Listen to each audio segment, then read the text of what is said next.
Three, two, one.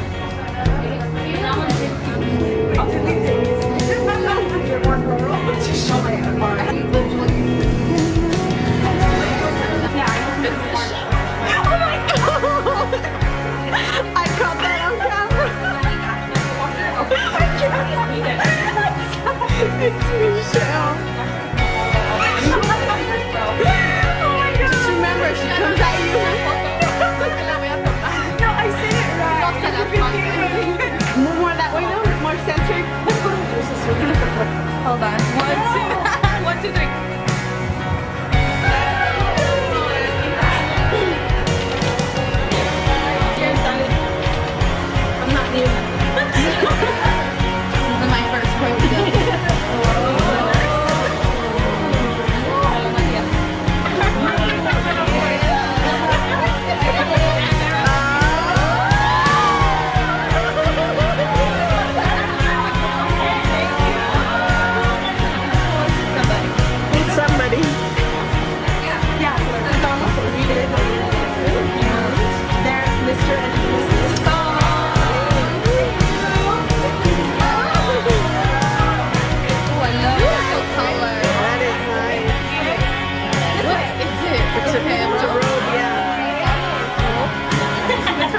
For the honeymoon, she's gonna make it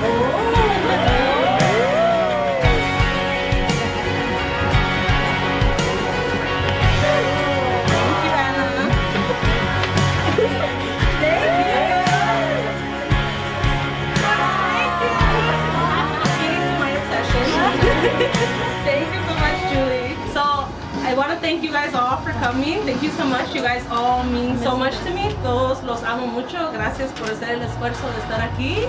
Estoy bien nerviosa, very nervous. If you guys haven't realized, I'm very nervous. I don't like being the center of attention. But thank you so much, and I hope to see you guys all at the wedding. Yeah, I can't wait. It's like less than 2 months away. So I hope you guys are all there, and thank you so much for your friendship, for your love and your gifts and everything. Thank you guys so much for coming. So first off, congratulations. Thank you. And okay, so you already know, I already got married, but I feel like my biggest advice would be to just, I don't know, have you guys called before? I don't know. Okay, no, I'm serious, like, and it's so different because, you know, like before, like being boyfriend, girlfriend, like you'd be able to, like, you know, take a breather or whatever. But you remember that, like, you guys are always, you know, always come back, like, okay, like, personal. But, like, when you get mad, just, like, you know, breathe or whatever, and then try to talk it out. That's just for me. That's what happened to me. So I don't know about you. So that's just my advice, and I wish you nothing but happiness. And it's so cute to see you get married. And that's it. Thank you. We're gonna pray for her. Vamos a orar porque yo creo que es algo importante. Orar es hablar con Dios. Y aunque algunos no todos creen, ¿verdad? Pero sabemos de que Dios traiga una protección a ese matrimonio, que lo pueda fortalecer, de que sé que los deseos del corazón de Dios se están cumpliendo, ¿verdad? Y sé que es una respuesta también, y más cosas que van a pasar, ¿verdad? Entonces, si todos podemos extender las manos hacia ella, ¿verdad? Y vamos a cerrar nuestros ojos y vamos a orar. Si quieren ponerse de pie. It's okay. It's a team single like a Pringle. The advice that I hear all the time, and it touches me, it's don't go to bed mad at each other. Yeah. Always make time to talk to each other and communicate. Communication is huge. And two is, whatever is in your marriage, keep it in your marriage. No one needs to know what's going on in your marriage because it's such a special moment between you and Elvis that there's no need for you to have to come and say anything to anyone. So just when it's something that's personal with you guys, keep it in the marriage. I think it makes a marriage stronger when you keep it in your household. Yeah. And empower each other. Like individualmente como son hombre y mujer que se puedan empower. Que tú puedas crecer y él pueda crecer y se puedan unir y o sea, crecer más para hacer dating. Always are your day nights. Day nights.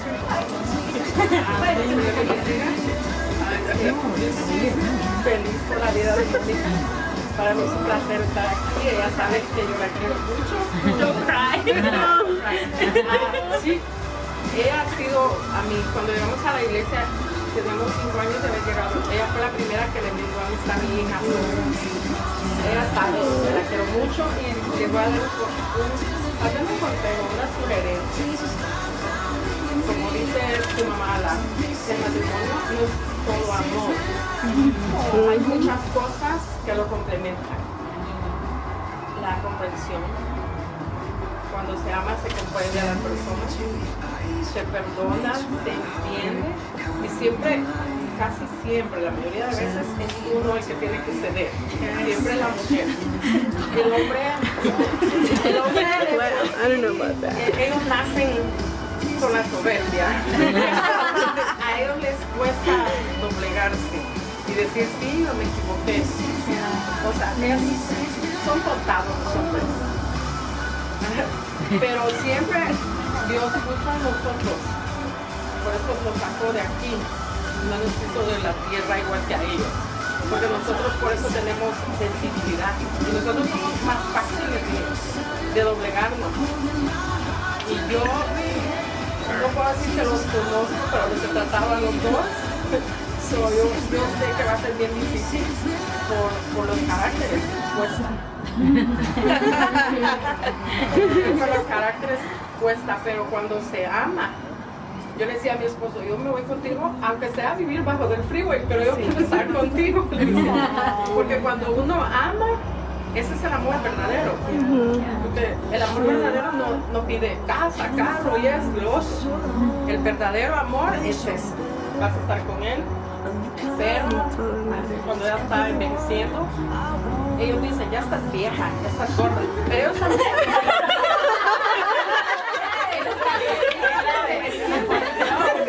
Ellos van envejeciendo.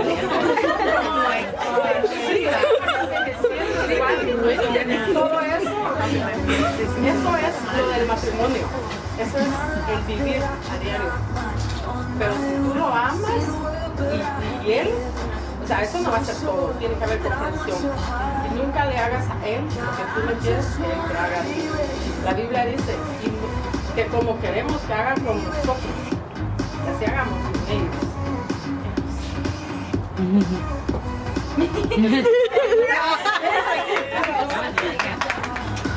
I might not have a lot of experience, but 3 years, it's tough.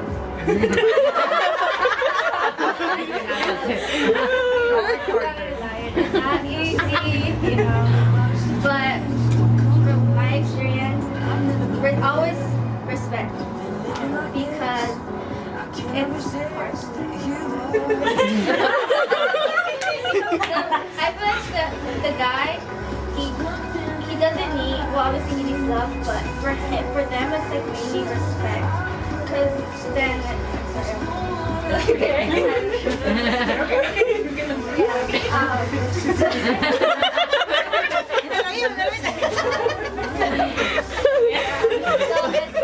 yeah, respect your husband all the time, because up here. But yeah, you know, love each other. It's like Anna said, it's not just about love, it's about other stuff. And yeah, don't go to sleep that. I tried it, it doesn't work. She's like, I tried. No. I've tried it, it just doesn't feel right. It's just like So I always talk with respect. Don't hold your anger, or if you have something that is bothering you, feel free to talk to us and say, look, this is going on. But always talk to each other, because sometimes if you guys don't communicate, then that's where stuff goes wrong. Because then you're becoming your own person and he's becoming your own person. So then it's like, the marriage is it's two, but it's a whole. Sorry, when I get nervous, my lips always shake. No, you're I thought like you guys could tell. We can't tell. But yeah, it's beautiful to be married. Someone you really love. It's the best experience. I just you just feel it like every day. You feel like you're dating all over again. It's a wonderful experience. And, I hope I wish the best for you. Yes. I don't know if I said something, but You said it. I guess what I want to maybe say as like the advice that I feel would be like really helpful in a relationship is never forgetting that God is the one that's bringing you guys together and always having Him first. And I strongly believe that like if both of you guys seek to be more like Christ each day, then both of you guys are going to fulfill each other even more. So I think it applies for any friendship, relationship, but especially in this marriage, and you guys are going to have some. And it's true, at least as you get here, it's like, oh my goodness.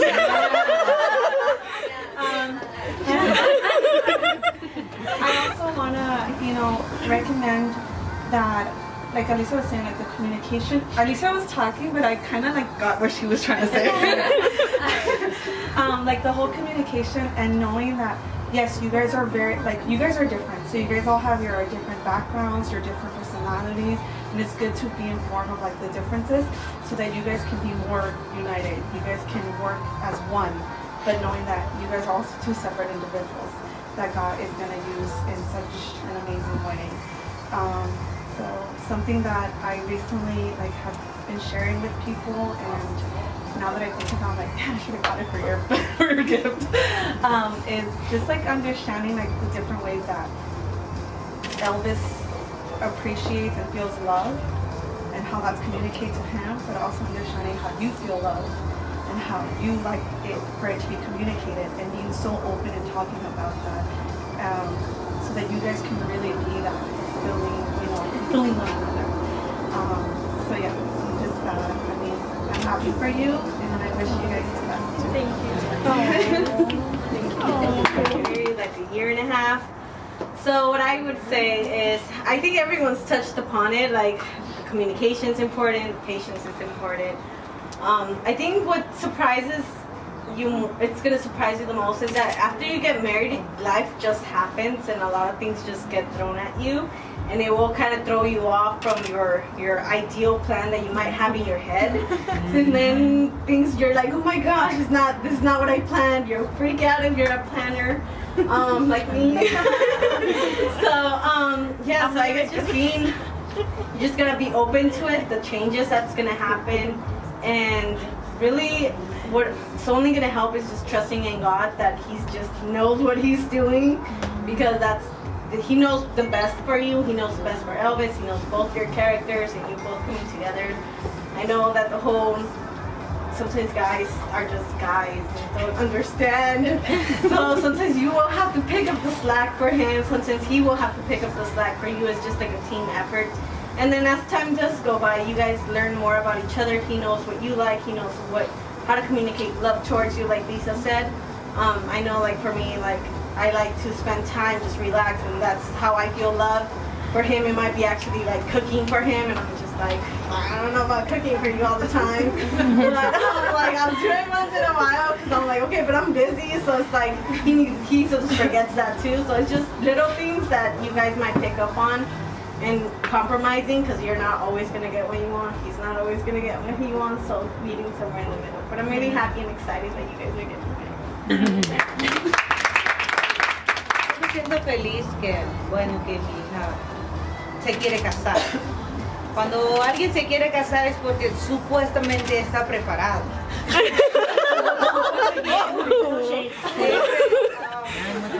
Nosotros, las mujeres, como dice la hermana Marta, sí llevamos la más carga. El más pesado trabajo es para nosotros. No importa en qué época de la vida vivamos, la mujer tiene más responsabilidades. Parece que a veces le pasa como que en vez de casarse tiene a otro hijo y no se da cuenta, y nosotros las mujeres tenemos que aprender a lidiar y a enseñarles a ellos cómo quiere que uno sea. Lo que yo le aconsejo a mi hija es que no se apresuren a tener todo lo que necesitan, que no se endeuden, porque si hay algo que trae problemas serios a un matrimonio es estar endeudado. Las deudas es el número uno principal de que las parejas se quieran divorciar. A veces las mujeres somos muy exigentes, y en el caso mío me pasó, y yo cuando me casé con mi esposo, yo quería tener de todo, yo quería estar bien, y mi esposo, por complacerme, nos endeudamos terrible y estuvimos a punto de divorciarnos. Y todo, yo sé que fue la mayoría mi culpa, porque él nomás trató de complacerme. Yo no fui una mujer sabia en ese tiempo. Gracias a Dios que Dios me rescató y yo pude salvar a mi matrimonio, y ahora somos felices, gracias a Dios. Pero hemos aprendido. Yo le digo a Mónica, yo sé que para ella se está casando con un hombre de una cultura completamente diferente a la de ella. Ella es una persona que, por ser la más pequeña, muchas cosas no aprendió de una mujer de hogar. Yo sé que las va a aprender, nomás necesita ella querer, y tiene que ser paciente y escuchar consejos. Si escuchas consejos, vas a sobrellevar el matrimonio, porque de novio es una cosa, de novio todo felicidad, pero ya casado ya cambia, muchas cosas se vuelven ya más serias y tenemos que aprender a vivir. Y como dice todas las que te aconsejaron, no se vayan a dormir enojados. Si él está caprichoso, tú nomás acuéstate y descansa tranquila y duérmete tranquila. Porque a mí no me funcionó irme a dormir en el suelo y me dejó, no me funcionó. Lo rogué y no me funcionó, porque ellos están enojados, están encaprichados y no funciona. Uno queda en ridículo, en realidad, la verdad, la que estamos casadas, no ha pasado. Pero más de una vez nos ha pasado. Tenemos que aprender eso. Entonces, es mejor si la otra persona está enojada. Yo lo aprendí hace como 10 años más tarde. Me costó. Pero yo veo a mi esposo enojado, yo lo ignoro, trato de hablarle suave y calmada, porque si yo le salgo enojada, se enciende más la llama. Entonces, te aconsejo de que si lo ves a él molesto, a veces vienen molestos por gusto. Vienen del trabajo y vienen enojados y no ni saben por qué. Y uno empieza a decir, ¿por qué? Que yo no te he hecho nada. Y empezamos a alegar, a preguntar y a enfadar, y entonces hacemos explotar a la persona. Tienes que aprender a ser una mujer sabia. Si lo ves molesto, atiéndelo. ¿Quieres algo? ¿Quieres que te sirva algo? Y lo ves, de todo modo dice que no. Tú sírveselo y déjaselo ahí. Y él se va a dar cuenta que a más al rato se va a dar cuenta de que tú lo intentaste y que él no intentó. Y entonces él va mejorando. Dicen, ya hay una palabra que dicen que la mujer hace al buen hombre. Yo pienso que tiene como un 75% de verdad. Y nosotras, nuestro amor, nuestra dedicación, nuestra paciencia hacia el buen hombre. Así es que ese es mi consejo, hija, y cuando quieras un consejo, ven conmigo o ven con cualquiera de las casadas. Me gustó que a pesar de que no está casada, Elisa y ella te dieron buenos consejos. No sé, allá tu mejor amiga, ¿qué consejo te va a dar? Porque ella también está recién casada y yo sé que han sido como hermanas, ellas crecieron en la iglesia y yo pues espero.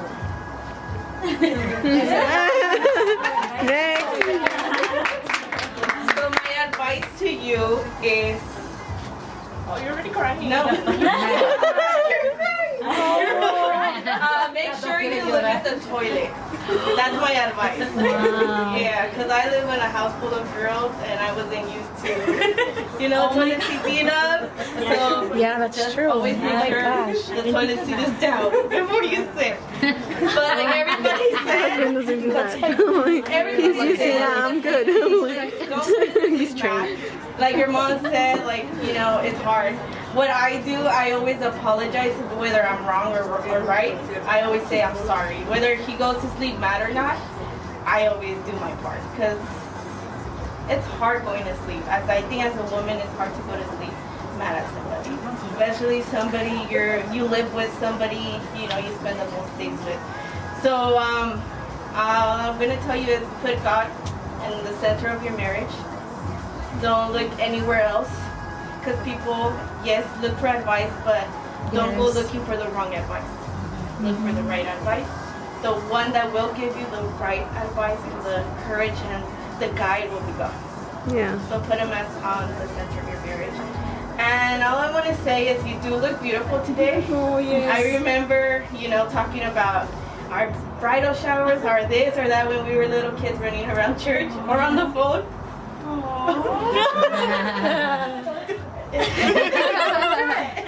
So I can only imagine you on your wedding day.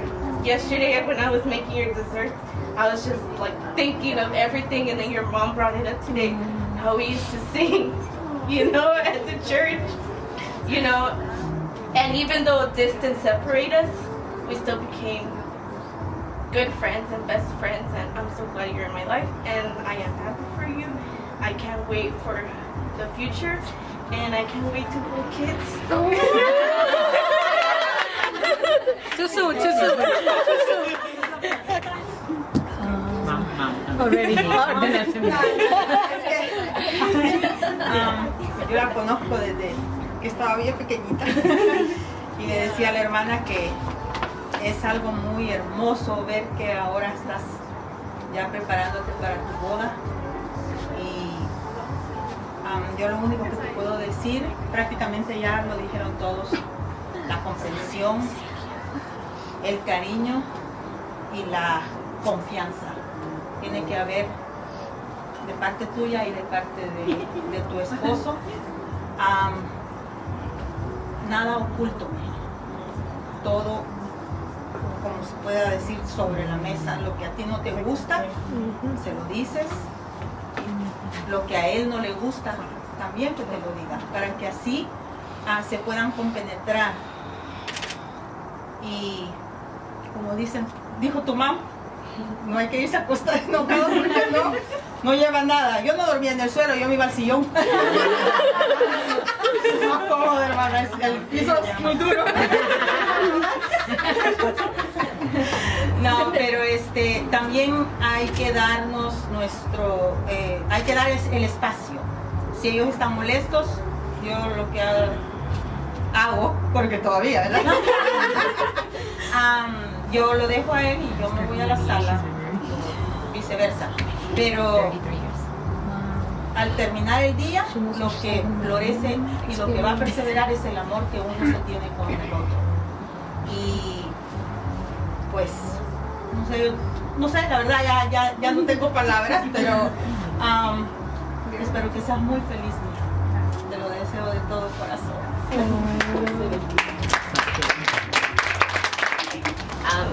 I don't know how you met him, but through church, right? So Omar and I met through church. Well, we know since we were little kids.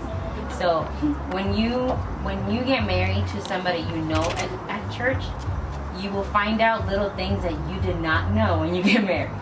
So that time when you guys are newlyweds, take that time to listen to him. Take that time to be apart from everybody else, and you just two sit down and have a cup of coffee, or you know what I mean? Like, don't always. I mean, you're gonna be here with your mom and everything else, just like I live behind my parents' house. But there's time for you to separate yourself and just be you and him. And I think that's the best thing. I wrote more things in the card, but I think that's the best thing to do because it gives you that. What's gonna be your last name? So that is gonna be your identity. You know what I mean? So that makes you you. And so that's my advice to you. And I know like you guys have been dating for a while, and I think it's amazing when you love each other, but you love the Lord first and you serve the Lord, because then everything else will fall into place. And like your mom said too, do not get in debts because you want to live a lifestyle. You can't do that yet. Wait, slow down. Because even like I'm gonna be 6 years married, and it's kind of like weird because Omar and I have different styles, and we both want to be happy in our marriage, but there's always room for us to be like, okay, babe, not today. We don't have enough. Or, you know what, let's spoil each other. Let's go out. You know, take trips if you can. Like, you know, close by, local. Always be with each other. Always only have eyes for him. So, and he will only have eyes for you. And stare at each other like that googly eyes. Because to be honest with you, it's the best feeling to know that you're in a room full of people and you only have eyes for your husband. So I just want to give you that advice. Bueno, yo creo que a todos se lo han dicho buenos consejos. Yo solamente quiero desearle que sea muy feliz, que siempre la bendiga siempre. Es la niña, ¿verdad? Y que el matrimonio cuando es que van a crecer y que nunca dejen de ser novia de él. Yo veo en Cris y Lupe que ellos siempre son por novia y está bonito. Sí, eso quiere que no van a tener responsabilidades, sí hay. Pero es bonito que sean con ese mismo amor, con eso. Y después de todo lo mejor. Well, I've been with Chris for 14 years, going 15 years, and it took me a long time to realize that God needs to be the center of our marriage. And for me, like, discovering that has taken my marriage into a whole new other level of appreciation. And that's my advice to you. They've already said so much, but in there, I read it in a book, and it has helped me as a woman to realize, like, I need to seek him first. Like, what was I doing all those years? Like, of course I love him, but I need to love God first, and there needs to be that relationship with God first in order for our marriage to last and work.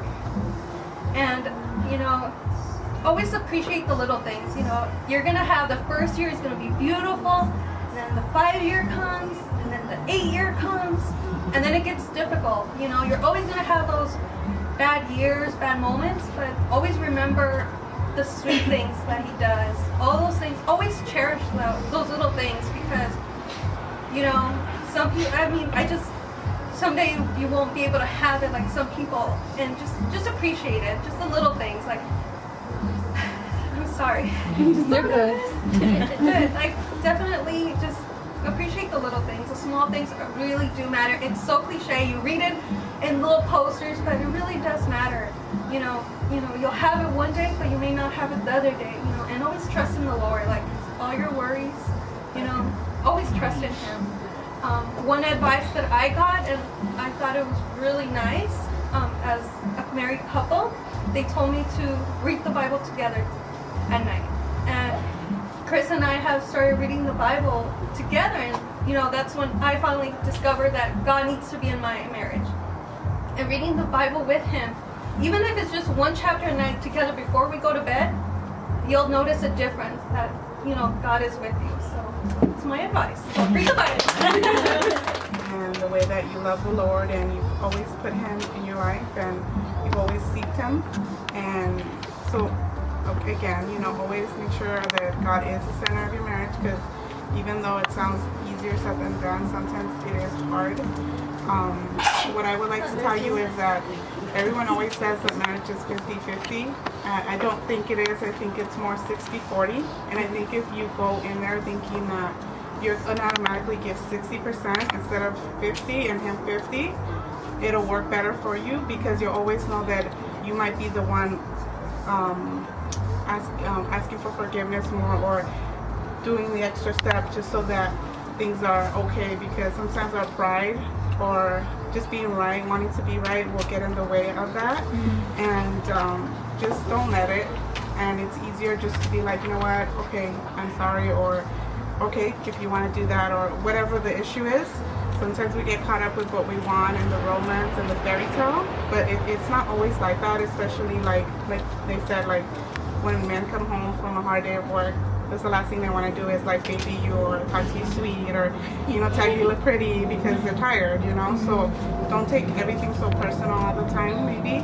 Like just be understanding, and like I said, like always put God first, and don't try to change someone, but just ask God, you know, to help you understand whatever it is that He's doing that you might not like, or vice versa with you. So just my advice to you would be just to always try to please in a way where you're not going to lose yourself. So always remember that you count as well as He does, so that when you're doing things, you're not doing them like, oh, I have to cook for him, or oh, I have to do his clothes. It's more like, okay, let me do this for him, or, you know, and maybe he won't appreciate it at the moment, but in the long run, he'll look at you and value you because of it, because you're there and you're showing him and you're being the wife that, you know, in the Bible it says for us to be.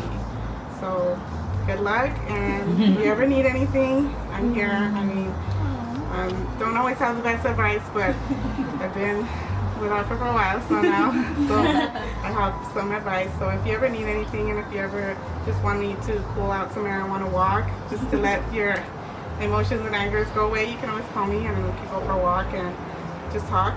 So I'm always here for you, so you can always call me. Love you.